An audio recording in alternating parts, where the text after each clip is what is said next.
Welcome to Finest Work Songs. My name is Matt. My name is also Matt. Matt, what album are we going to review this time? We felt it was good to follow up a massive debut album with another massive debut album. So this week we're going to talk about Hootie and the Blowfish, Cracked Rear View.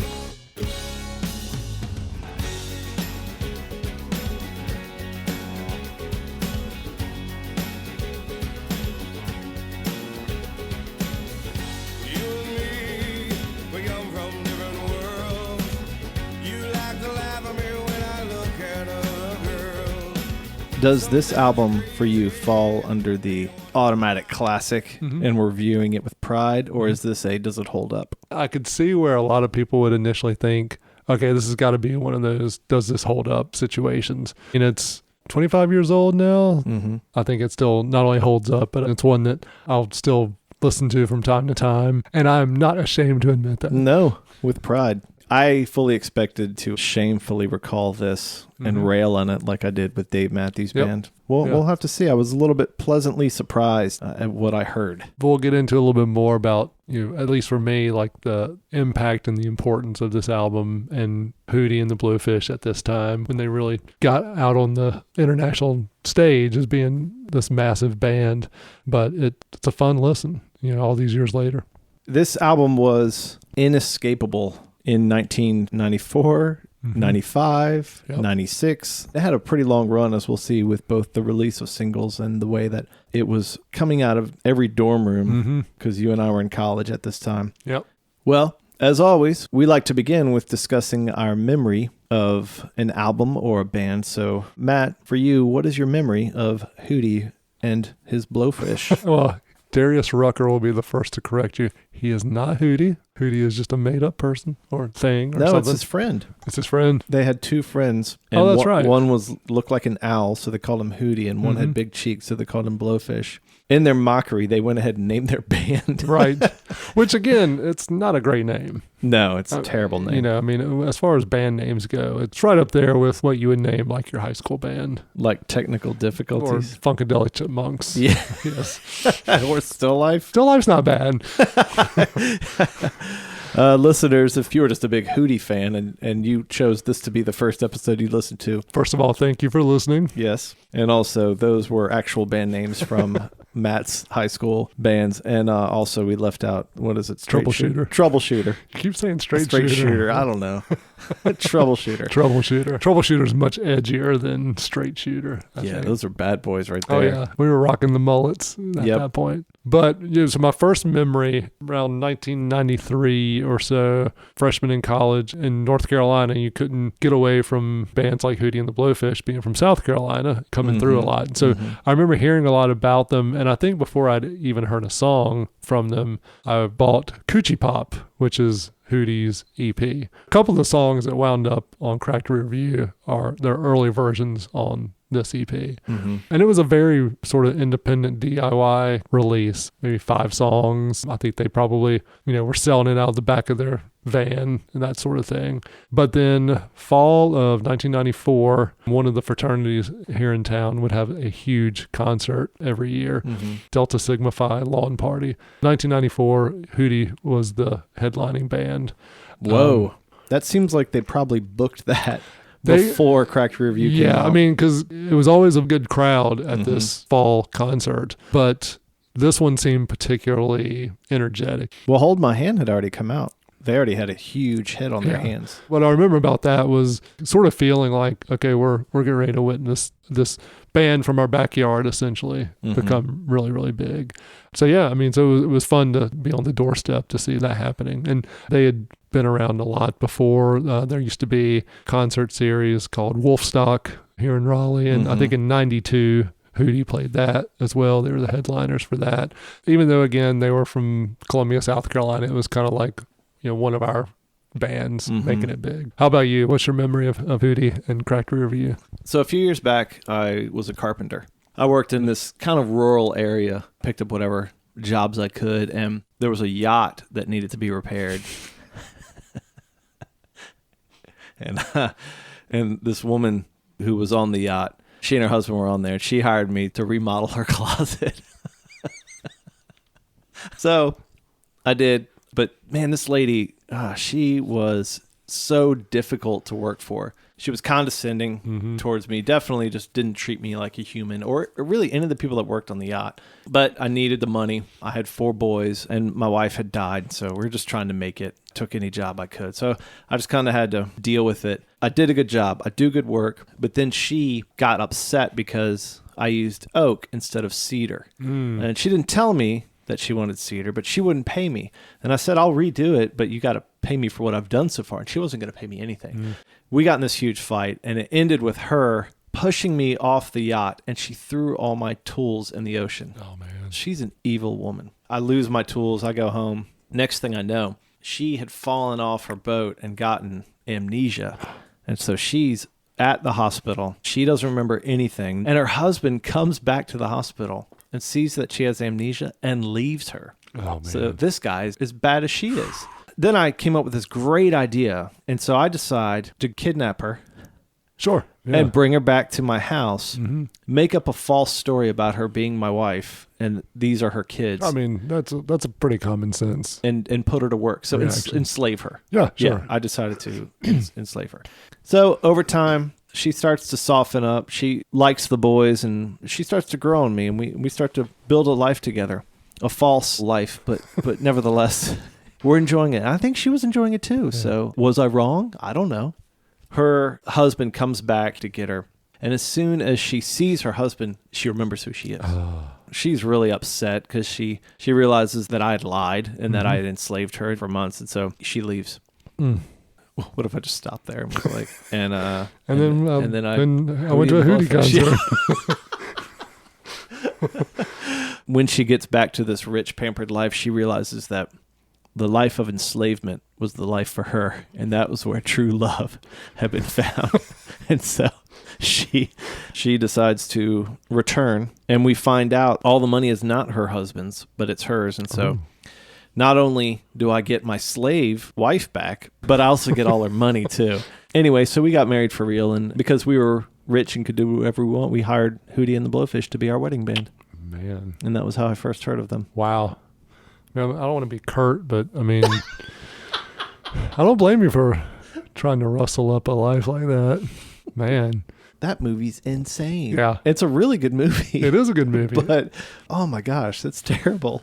It's sort of like what we were talking about with Over the Top. These plots in the 1980s are just insane. Yeah. Highly illegal, immoral, wrong in every which way. 80s was just a big gray area of a decade. Of moral ineptitude. Yeah. But for real, I don't know when I would have first heard it. They just all of a sudden are there. It was like osmosis with Hootie. Yes. Yeah. And and I think part of the the question about does Hootie hold up? I mean, is it still a relevant album? Do they still matter? I mean, part of that is because of that. I mean, I think we all got a little bit of Hootie fatigue over that 3-year run. We got fatigue from it because it became one of the best-selling albums of all time. This is still when radio's a big deal. This is going to be on every radio station. I mean, it was on mainstream top 40 radio. Yeah. Probably, especially early on before it got too big, would probably cross over still a little bit on like the independent alternative stuff just because it was a newer band. They employed the power of music videos, which were still on their way out, but was still a pretty significant medium for that time. Again, like we mentioned earlier, to work in ESPN and sports and all this stuff, and even if you tried, you could not get away from Hootie and the Blowfish. No, that's right. Well, let's hear first track that kicks off Cracked Rear View is Hannah Jane.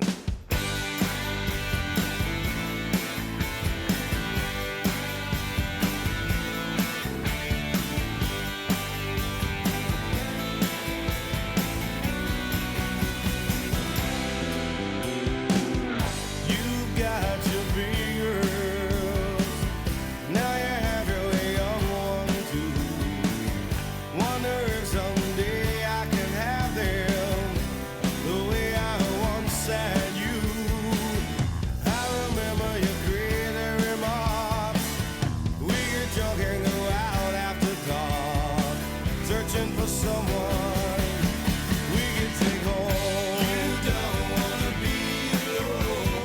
I don't know how you hate it. Right. I understand getting sick of it, but it's so vanilla. It's very pleasant. It's inoffensive. Right. It's fun, and I remember loving it. But coming back to it, I don't know how I would have really strong opinions about it. Like with Dave Matthews, I went back, oh my gosh, Boy Tinsley's so annoying, right. Or these lyrics are so dumb. And it's kind of like, look at these guys. Yeah. Look at this college band that made it. Right. Well, I mean, to me, that's a really underrated song in their catalog. And immediately after it is hit after hit after hit. Yeah. They toured this past summer, 25th anniversary or whatever it was. And that's the song they opened their concert with. So I think it's a song that fans really associate with them. But it's also not one that was a single. It's not one that you got tired of. Yeah. That might be another reason why, to me, it still resonates really well. Now, you know they're a Southern band because the name of the first song is a girl's name that's a double name. Right. So Hannah Jane. There were probably like 18 girls at every concert like, that's me. They're singing about me. Who is Hannah Jane? Let's see what he says here. We get drunk and go out after dark, searching for someone we could take home. Is he a serial killer? Is he Bill Cosby? Oh, gosh. Oh, okay, there's some comments here. Okay. Hannah Jane's is the name of a pub in Columbia. Well, there you go. Now, is it the name of a pub because the song came out, or was it there before? That's a good question. Let me see. This one site says, mention Hannah Jane's to any regular and you'll get a rundown of the fantastic menu. Apparently they had a famous breads and spreads. What is breads and spreads? I mean, we live in the South, but I don't know what breads and spreads is. I don't trust it. I honestly don't want to know more about Hannah Jane's after that. Right. Maybe we should move on. With a little love and some tenderness, we'll walk upon the water, we'll rise above the mist, with a little peace and some harmony. We'll take the world together, we'll take them by the hand, 'cause I got a hand for you. Oh, I wanna run with you. Yesterday, I saw you standing there. Your head was down, your eyes were red. No comb, I touched your hair. I said, get up and let me see you smile. We'll take a walk together, walk the road a while, 'cause I got a hand for you. I got a hand for you. I wanna run with you. Won't you let me run with you? Hold my hand. Want you to hold my hand. I make you do a place where you. That's about as vanilla and innocent and unaggressive of a pop song as you can have. It's just- Although Darius Rucker said it's a protest song. Really? Yeah, apparently he's rebuking racism in this one, which is interesting because, on the track Drowning, which we'll review, that's very clearly speaking out against the racism in the South in particular, especially in South Carolina, Right. But yeah, it's funny to think that this is a number one hit and most people are just thinking about like, oh yeah, hold my hand. Yeah, it's a good chorus, little sing-along, wave your hands in the air and enjoy the show. Darius Rucker has an incredible voice. Yeah. He can write a melody and write some hooks, but you hear the song and you think, how did this get to be so big? It's fine, it's good, but you're not blown away by this. It's just incredibly catchy. Also, you kind of think what's going on at the time in music. The guy who signed them was this guy named Tim Summer, and he was with Atlantic. Somebody had put Coochie Pop on his desk, this regional act, but it was put on his desk because it had been selling well in the South. He said that at the time, the only thing that people were interested in was grunge. Right. No one was at all interested in any sort of acoustic Roots pop rock kind of thing. Yeah. Yeah. But he had spent time in a band. He had spent time in the South, in the 80s, and so he went down to Charleston. Did he order the breads and spreads? Yeah, I think he went for the breads and spreads. Sure, you know, at Hannah J's. He said that he knew right away. You know, not that they were going to sell all those records, but this is a quote. He says, "But I did know I was going to sign them. A band gets on stage and sings a freaking song like Let Her Cry and they're not signed? Let's get real." And so he went backstage to them and he just said, I'm going to sign you right away. The thing is that he said that nobody was interested. No other A&R person was interested in them. They finished the record. So he's got Cracked Rear View, one of the best-selling albums of all time. Yes. And he takes it to the head of A&R. So he takes it to this... I like where this is going. He takes it to this record executive, and he played the entire album. And the guy immediately pronounced the record, and I quote, unreleasable, and said it had no singles. So, who are these people? How did these record executives get to this place in life? How do I get this job? Right. Because all you need to do is you need to make a negative statement. You need to draw a line in the sand. Just abrupt. Yeah. Just like the guy who heard NXS was like, I'll give you $1 million if you will not release this album. There's not a good song on this album at all. He said about Cracked Rear View, there are no singles on this album. An album that produced 5 singles, 4 number 1. 30 million copies. Then I can only imagine that. He then took the CD, broke it in half. Used it to cut up his cocaine. Yeah. And then just like dove out the window, landed on the news chopper, threw the pilot out, flew off to the Caribbean with the news anchor. And then came back to work the next week. And still had a job somehow. Yeah. Like that's ridiculous. Not a lot of belief in Hootie and the Blowfish. Except for Tim Summer. Tim, way to go. Then you hear these songs, and particularly the hits from this album. Yeah. Obviously, hindsight's 2020. But they are clearly sound like hits now. Great hooks, great melodies. And Let Her Cry, he heard that and he just thought, yeah, there's something here. Yeah. So then the next thing they did was they went and got Don Gaiman, producer extraordinaire. And I think one of the reasons they got him is because he had produced R.E.M's Life's Rich Pageant. Mm-hmm. Hootie and the Blowfish are known to be R.E.M. fanatics. I even heard at one point they essentially started out as an R.E.M. cover band. Yeah. So they're huge R.E.M. fans. And you know, if you're introducing someone to R.E.M. at this time, one of the albums you'll probably start with is Life's Rich Pageant. Yeah. That's a seminal album in that catalog. To have the guy who produced that, just such an ego boost for Hootie and the Blowfish. Don Gaiman also produced John Cougar Mellencamp, Jack and Diane.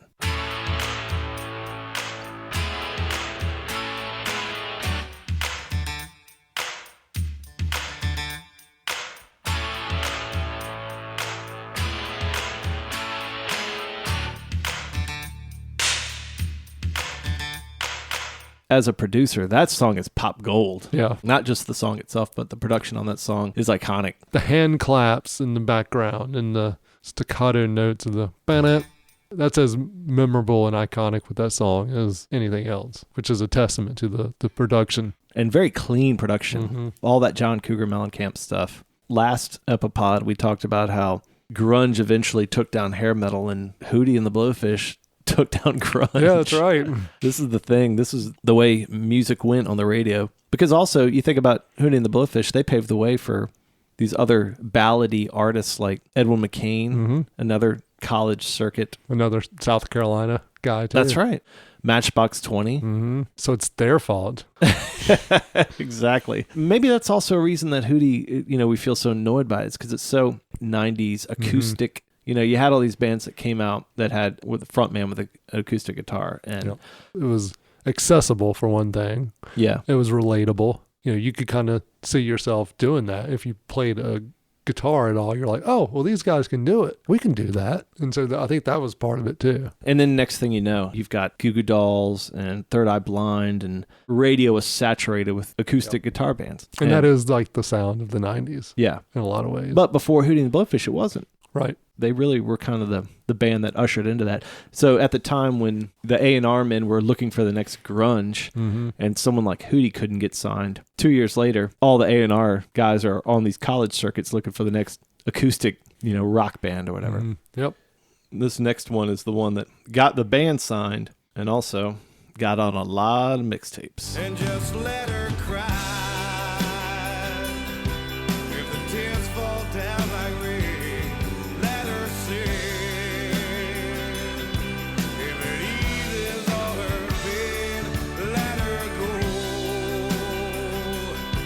Let her walk right out on me. And if the sun comes up tomorrow, let her be. Let her be. I mean, you talk about Hootie fatigue setting in. This song is over 5 minutes long. Gosh. It's a long Long song. And again, you couldn't get away from this song. The converse of that is it's also incredibly catchy. Did you know that David Crosby sang background Oh, that's vocals right. on Hold My Hand? I did know that. I forgot about What that. was he doing? Was he just hanging out in the studio? Was he lost? He wandered in. He was like, Steven Stills? Nope. He's not here.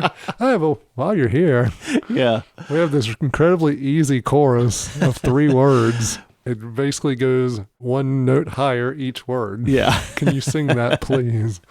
David Crosby. We don't want you. We just want your mustache on this one. Gosh, that's an iconic mustache. That is. Is that the most iconic mustache in rock? Frank Or folk? Zappa, maybe? Frank Zappa had a Yeah. dirty mustache. Oh, Jim Croce. that's a pretty iconic one. Bill Hader's guy in the Blue Jean Committee. He had an awesome mustache. Golly. Well, the Beatles went through that phase where they Yeah. had a mustache. Those were some good ones. Not a lot of rockers do the mustache. Not just a mustache. No. Nope. Did Hitler ever write any music? I mean, it's an iconic mustache. Yeah. Not for good reasons, but Yeah. it's recognizable. Yeah. I remember my grandfather had a short little mustache, and I was like, he looks like Hitler. My mom was like, that's not funny. Don't ever say that. If it's so offensive, why does he have the mustache? Yeah, right. Do you think Hitler had that mustache because that's all he could grow? It didn't grow past his nose on either side. What if Hitler had a Lincoln beard and it became the Hitler beard? Oh, man. But people were really upset about it. Like Lincoln doesn't get on any like currency No. or anything. No, his whole But, ooh, we reputation. can't do that. Yeah, his whole reputation. There's no Lincoln Memorial. Oh, They're man. not doing that. Somehow this all relates back to Hootie and the Blowfish. Hitler and the Blowfish. Let Her Cry. Mm-hmm. So you've got, Hannah Jane, which is fun, poppy, we're going out and drinking and meeting girls kind of thing. Mm-hmm. Hold My Hand, which surface level sounds like a pretty ballad, pop song, love song, but is protest song. But then you get to Let Her Cry, and it's really about dealing with an alcoholic partner. Mm-hmm. I think that's the gist of it. So I think you're right. deeper subject matter, but this one resonated. It hit big. The ballad was hijacked by the hair metal bands in the 80s. Mm-hmm. Everybody was putting those out, and those were huge. Mm-hmm. There seemed to be kind of a lull because of grunge. Yeah, and then the only place you would get a ballad, even if you could call it that, was, the hip hop groups would do. That's like true. Love songs. Early 90s hip hop. So yeah, Boyz II Men, Jodeci, Yep. Boyz II Men. Ralph Tresvant. Yep. But then it seems like it came back into rock in a very soft, accessible way. Because again, this is what paved the way for Edwin McCain and Goo Goo Dolls. Goo Goo Dolls. Which is funny because Goo Goo Dolls had been like a harder rocking band. And then they had these 2 acoustic songs, which their true fans that I've talked to from like upstate New York are really not happy about. Right. Because even though Goo Goo Dolls got big, they got big on something that Wasn't really true to... wouldn't them. Yeah. I mean, it's still a good song. And again, his voice, man, his voice is undeniable. Mm-hmm. All right, so the next song on the album is probably in a lot of ways the one that people really got tired of and made Hootie somewhat of a joke, I think. Only Want to Be With You.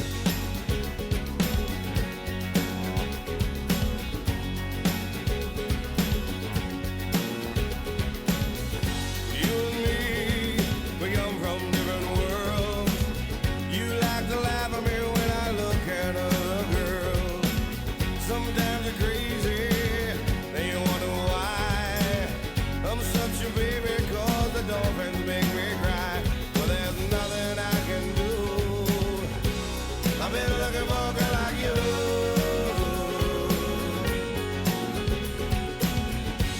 This is the third single, so by this point, everyone knows Hold My Hand frontwards, backwards. Yep. Let Her Cry. And then you come up with this, which is bubblegum pop at its bubblegummiest, if that's a word. Yeah. And they did this Sports Center themed video, which you couldn't get away from as well. And at this point, they're really on top of the world. But I think this is the one that people really got tired of. Especially Bob Dylan. Well, he was cool with it at first. Oh, really? You know, because there's multiple Bob Dylan references. I mean, he takes actual lyrics from Idiot Wind. Yeah. But it's clear that they're saying they're paying homage. It's a huge tribute. He even says, "Ain't Bobby so cool?" Yeah, right. And so apparently, you know, Dylan's people were good with it, and then the song and the album becomes a huge hit. And it's like, yeah, actually, on second thought, we'd like a little bit of those royalties. Yeah, a little co-writing. You know, the other thing about that, the lines about Dylan, is there's also a nod to Dylan Fence. The Chapel Hill band, Dylan Fence. Uh-huh. They sing, you know, what is it? Put on a little Dylan sitting on a fence. Yeah. For me, like at that point, am a huge Dylan Fence fan. Oh, this is awesome. I mean, here again, these guys are top 10 album, 20 million copies, and they're name dropping lesser known band. Probably people that they had played with along the college circuit. Right. Yeah. And to mention that. It's almost like it's a forgivable song because it's so catchy. Mm-hmm. But, you know, it's pretty cheesy. He's relating a conversation he had about Dylan. And he talks about the Miami Dolphins. Yeah. Making him cry. Making him cry, you know. It's kind of silly. And this was one that had been on Coochie Pop as well. Gotcha. And I think they had been doing this one for quite a while. It's almost like stringing together phrases that meant a lot but meant nothing to him, and then putting them together in a song. Was that really the order of their singles? Was the second track on the album, the third track on the album, the fourth track on the album? That's how they released their singles. Hold My Hand, Let Her Cry, Only Want to Be With You. Yeah. Oh, wow. Someone knew what they were doing. I mean, not that you can't release them out of order, obviously, but it seemed very deliberate. They were front-loading this album for sure. Yeah, right. The back of it's pretty catchy, but it falls off a little bit. Yeah. What comes next in the sequence, Drowning or Time? Drowning. This is where he curses, right? Yep. Better get my... your bleep machine ready. My bleep machine. It's been sitting in the closet since Run the Jewels. Yep. So let me get that out.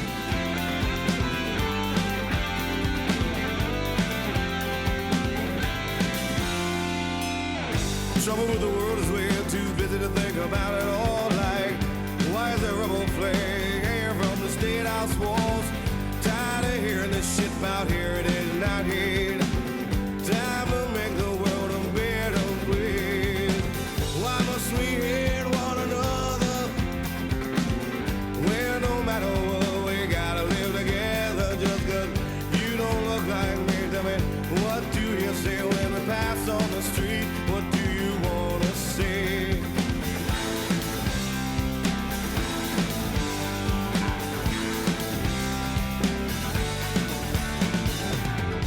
Peace coming, that's all I gotta say.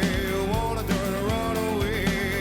They're just telling you how they see it. Right or wrong, you don't care, you wish that they would quit.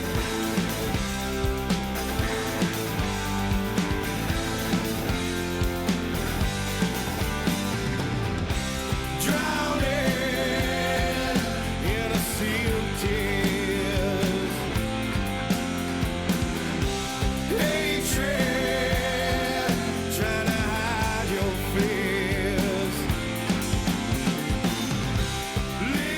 Is PE referring to Public Enemy? Where? PE is coming. All I gotta say, want to turn and run away. They're just telling you how they see it, right or wrong. They don't care. You wish that they would quit. I never caught that before. And it kind of makes sense. In 1995, I mean, this is clearly a song about racism. It's a song about racism in the South, in particular South Carolina, where the Confederate battle flag was still up. Even until, 2 years ago? Right. You almost get the sense that he's, in that particular verse, speaking to someone who is on the side of, oh, there's nothing wrong with this flag. It's just, it's part of history. And he's kind of like, yeah, but listen to what folks like Chuck D are saying. Yeah. And get used to it. They're coming. You don't like what they're saying, but they're not going to stop. Right. And the fact that he sang that on the Southern College Fraternity Circuit. Which had to have been 4 nights a week. that was their bread and butter. It's pretty bold. I mean, he's in the capital of arguably the most, well, do I want to say the most racist southern state? I mean, they started the war. Right. That's what I mean. Not that every other southern state didn't jump right in and contribute, but yeah. But their history with slavery yeah. is so deeply entrenched to where they were always the furthest to the side right. of secession. And I think Darius Rucker, yeah, right. And I think Darius Rucker grew up in Charleston. One of the most historic landmarks in that beautiful city is the market where slaves were traded daily. So yeah, I mean, you're right. I mean, it is, for as much grief as they get for cheesiness and again Hootie fatigue. I mean, this was pretty bold for them to do a song like this and to be as blatant and upfront about what the song is about. Yeah, he has stories about being at these large universities in the South and people being really into the band, but then also saying racist things about him. Yeah, right in front of him. And again, I mean, you're not going to see this up there with A Change Is Gonna Come or Blowing in the Wind as far as all-time great protest songs. But I think of its time and the position that Hootie and the Blowfish had, it's not an unimportant song for them to have done. This is 25 years before the Confederate flag came down. Mm-hmm. The fact that they sang that in the Capitol, it's a fact that gets overlooked as they get pegged as this uncool, good dude party frat band. Rock. Yeah. And that's what it was, but clearly to them it was more than that. Yeah. I think that's one of the things. They were easy to target. Trent Reznor famously said, "Death to Hootie and the Blowfish." Oh, yeah. Yeah. It was easy to dislike them in the same way that people have liked music that they deem as too easy or unimportant. But the thing is if they had just been a regional college band, you wouldn't hate them. Yeah. It's the fact that they got huge that makes people so volatile. Right. What's the problem? They didn't ask for it. They were just a couple of regular dudes who played on the college circuit that put out an EP, and then everybody loved them, and then they got huge. And so, but they didn't do anything wrong. Right. It's not their fault. Like, you don't have to love them, but also I don't understand why people would hate them. The only thing they did wrong was just, again, having a pretty stupid name. True. And I think that's on them. I do think that's like, it's easy to pick on a band called Hootie and the Blowfish. Yeah. I mean, if they were called Troubleshooter, we wouldn't be having this conversation. No. If we were talking about technical difficulties, it'd still be going. We'll get to a technical difficulties episode. No, at least one. At least one. But again, I think one of the reasons they were hated was because of the music that came after them. Because in the late 90s, rock music became so generic. And I liked it. That Matchbox 20 album was great, but you've got all these just inoffensive, uninteresting. Like, you couldn't point out any of the band members. No. If they walked by. Very anti-rock star, too, because grunge made it be known that you're not allowed to be a rock star. Like, you get made fun of. The most kind of rock star thing of that era was like Rob Thomas with eyeliner. Right. Like, ooh, he's got eyeliner. Yeah, yeah. That was it. But it just made all of the 90s, in terms of rock, it made it so bland. And so I think Hootie gets a bad rap for that, when they're just like, hey, man, we're just a couple of good dudes who sang some songs. One of the underlying themes of this album, and the next song kind of gets to it, Darius Rucker singing about his mother, her dying, and what an impact that had. So a lot of these songs really relate to him missing her and paying homage to what the impact she had on his life. And I don't believe in time.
this is a sad, a more thoughtful song lyrically, but I still love the time's wasted, time. It's damn catchy. Yeah. I bet that David Crosby walked by the studio when they were down. He was like, why didn't I get to sing the time part? Maybe do Hold My Hand. Dang. At the end of this song, this is probably the one where Darius Rucker really lets the power of his voice out the most. When it, like at the very end of the song. Right at the end. It's like where it's like...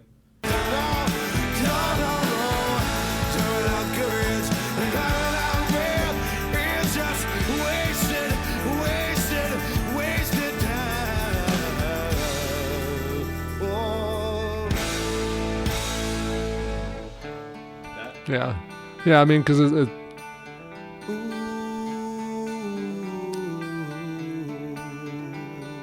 you feel like...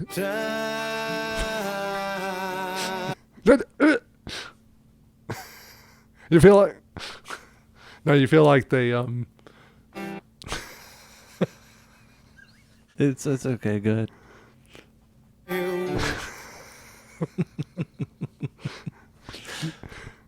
You feel like they just really like... I'm watching that thumb. Keep an eye on it.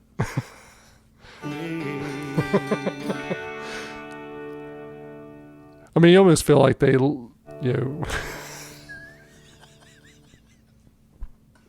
Why do you do this podcast with me? I'm such a jerk. Oh, for all the podcast. I mean, I sort of get the feeling like, I don't know how many takes they did on that one, but it was sort of like we're doing that last part in one take because he kind of lets it all hang out there, I think. Yeah. I bet live that was really cool. Yeah, they do a good job with that one, especially the time. Yeah. Time.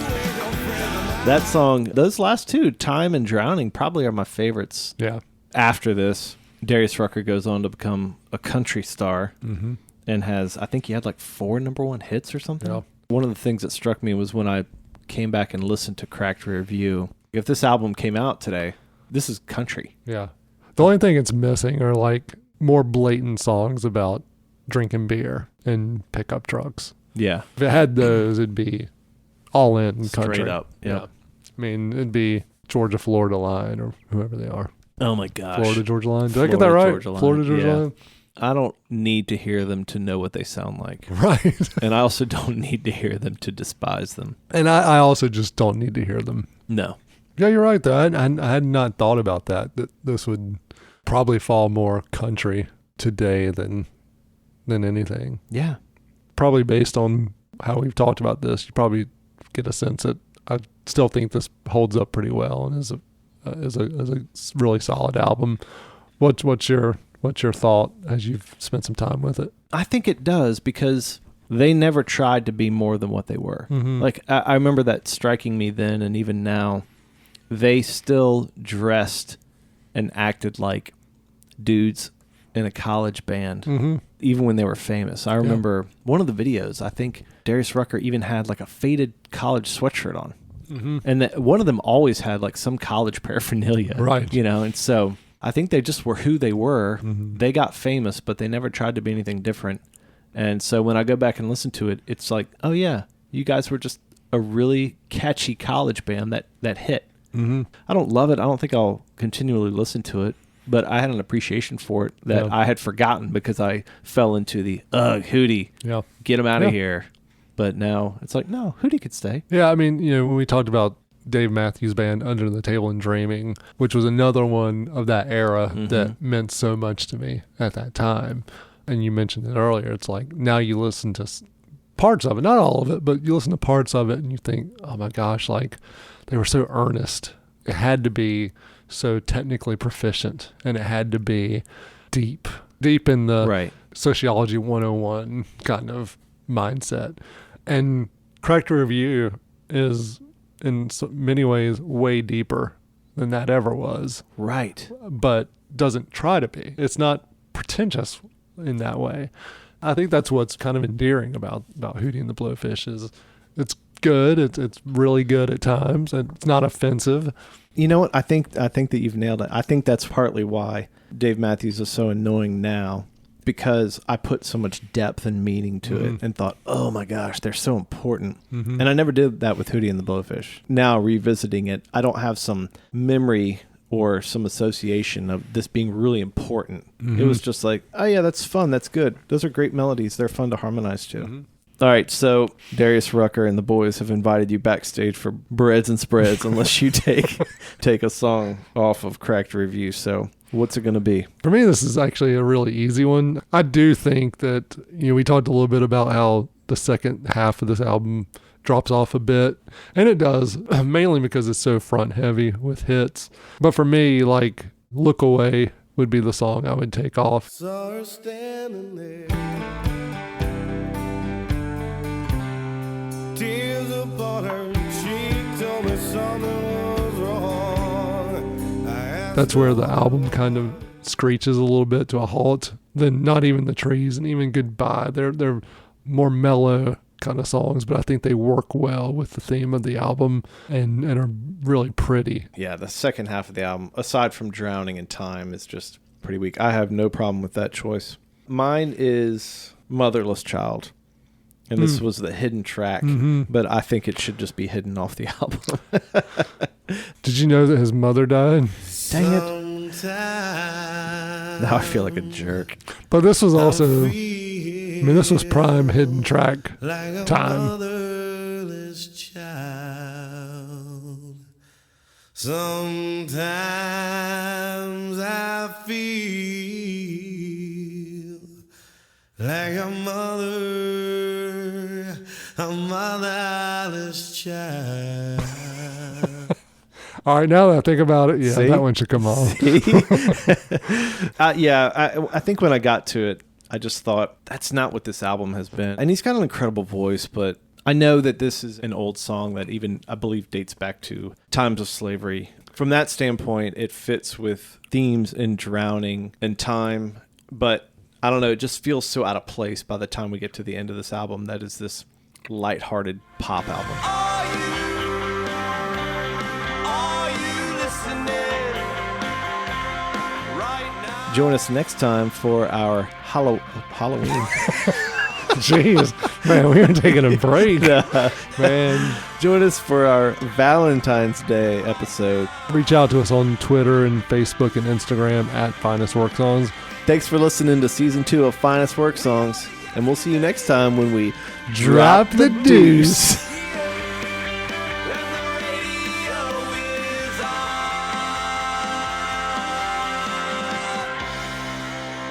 Our theme song is the song Radio by the band Medium Heat. You can find their music at mediumheat.bandcamp.com and check them out on Facebook at Medium Heat Music. Look for their upcoming shows here in the Raleigh area. They're a great band, and we love them.